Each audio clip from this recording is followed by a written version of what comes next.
नमस्कार। 27वीं साहित्यिक चौपाल के आयोजन जे 17 जून को हेबाक छल, यातायातक असुविधा के खातिर ओ स्थगित भेल छल।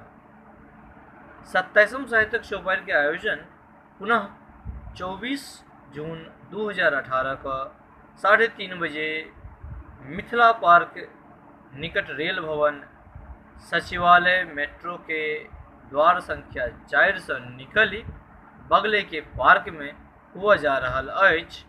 अपने सब बेसी से बेसी संख्या में भाग ली। धन्यवाद।